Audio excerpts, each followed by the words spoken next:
আমি আজকে কপি আলু ডাঁটা তরকারি করব।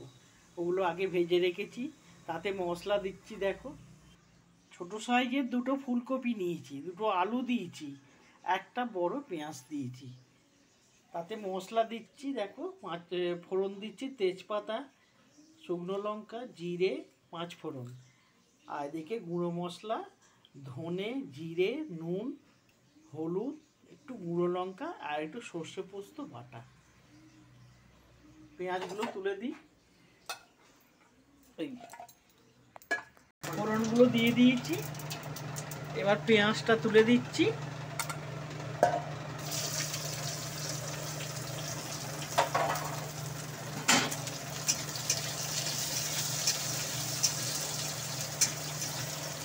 পেঁয়াজটা লাল হয়ে গেছে, সব আনাজগুলো ভেজে রাখা তুলে দিলাম। এবার গুঁড়ো মশলাগুলো দিয়ে দিলাম। টমেটো সস গুলে রেখেছিলাম, সেটা দিয়ে দিলাম।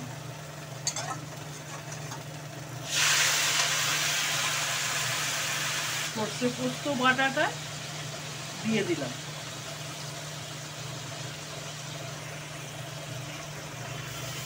একটু নাড়াচাড়া করে জল দিয়ে দিচ্ছি।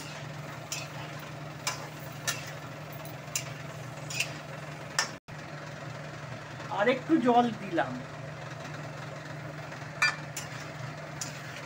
স্বাদ মতো মিষ্টি দিলাম। বন্ধুরা, আমার কপি আলু ডাঁটা সর্ষে দিয়ে হয়ে গেছে।